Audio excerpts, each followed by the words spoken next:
घरातल्या सगळ्यांना आवडेल असं साधं सोपं आणि चविष्ट वांग्याचं भरीत आज आपण बघणार आहोत। गावरान चव आणि अगदी झटपट तयार होणारी ही रेसिपी एकदा करून बघितली ना की पुन्हा पुन्हा करायची वाटेल इतकं हे भरीत अप्रतिम लागतं।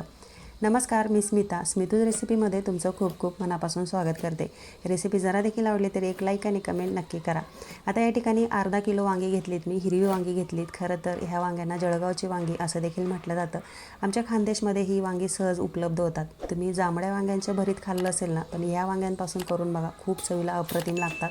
स्पेशल भरीतसाठी ही वांगी वापरली जातात। यांना भाजतानाच तेल सुटलं जातं, खूप छान लागतात। नक्की करून बघा तुम्ही। आता यांना मी मध्ये चाकूने असे टोचे मारून घेतलेत आणि तेल लावून घेतले, मग यांना लो फ्लेमवरती भाजून घेतलेत। असे टोचे मारलेत ना तर ते वांगे आतपर्यंत छान शिजतात आणि तेल लावल्यामुळे मस्त सगळीकडे हीट त्यांना मिळते आणि मऊ असे वांगे भाजले जातात। कमी वेळेमध्ये आणि कमी गॅस लागतो। आता वांगे भाजेपर्यंत सगळं साहित्य मी कट करून घेतलं आहे। हिरव्या मिरच्या तिखटाप्रमाणे घेतल्या आहेत, बारीक कट करून घेतल्या आहेत आणि कोथिंबीर टोमॅटो कट करून घेतला आहे। 4 लसणाच्या पाकळ्या ह्या टेचून घेतल्या आहेत आणि 2 मोठे कांदे हे देखील बारीक कट करून घेतले। खरं तर कांदा आपल्याला जास्त प्रमाणात वापरायचा आहे, त्यामुळे खूप छान चव येते। एक मूठभर शेंगदाणे आणि मूठभर शेंगदाण्याचा कूट हे देखील आपण वापरणार आहोत आणि एक सिक्रेट मसाला मी वापरणार आहे, ते पुढे सांगणारच आहे तुम्हाला। आता वांगी लो फ्लेमवरती भाजून घेतली। तसं भाजल्यामुळे चुलीवर भाजल्याची चव येते, मस्त खमंग अशी चव येते। खरं तर मागचं आणि पुढचं देठ हे छान मऊ भाजलं पाहिजे ना, इथवर आपल्याला हे भाजायची। अशी वांगी भाजून झाल्यावर मग यांची मी साल काढून घेतली। भाजतानाच त्या छान असं तेल सुटते बघा या वांग्यांना।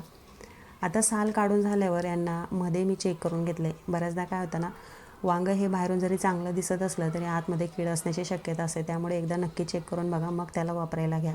आता त्याचं देठ काढून मी असे कट मारून घेतलेत त्यांना।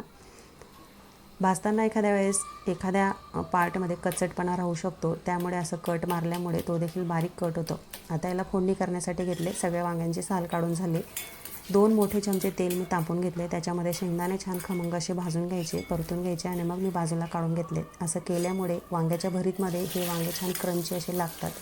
आता हिरवी मिरची छान परतून घेतली, मग याच्यात कांदा परतून घेतला आहे। कांदा परतताना मी चिमूटभर मीठ देखील याच्यात टाकले। मीठ टाकल्यामुळे छान मऊ हा कांदा शिजतो आणि भरीतमध्ये असा कचकच लागत नाही, कारण आपण पूर्ण याला भाजणार नाही, फक्त गुलाबी रंगावर परतून घेणार आहेत। छान चव येते एवढं भाजल्यामुळे।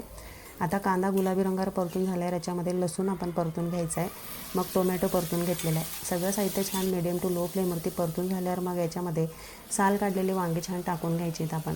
आता अर्धा किलोचं वांगे ती बघा, खूप सारं तेल सुटलेलं आहे यांना आणि शेंगदाणे देखील ह्या स्टेजला आपल्याला टाकायचं आहे।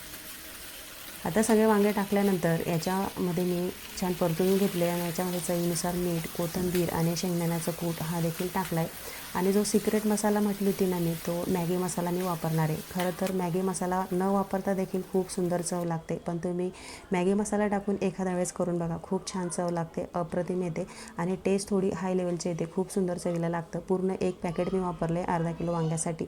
अगदी मिडियम टू लो फ्लेमवरती छान परतून घेतलं आणि 1-2 मिनटाची वाफ दिलेली याला। कलर देखील खूप सुंदर आलेला आहे। अगदी झटपट साध्या पद्धतीने, खूप असं गावरान पद्धतीने आजची रेसिपी मी तुम्हाला दाखवली। खूप झटपट सोप्या पद्धतीने चविष्ट असं हे भरीत तयार होतं। मला खात्री आहे तुम्हाला आजची साधी सरळ रेसिपी नक्की आवडली असेल। रेसिपी जरा देखील आवडली तरी व्हिडिओला एक लाईक नक्की करा, चॅनलला सबस्क्राईब करा आणि अशाच साध्या आणि सोप्या घरगुती रेसिपी पाहण्यासाठी स्मितूज रेसिपीला नक्की जॉईन व्हा। चला तर मग पुन्हा भेटूया अशा छानच्या रेसिपीसोबत। तोपर्यंत धन्यवाद।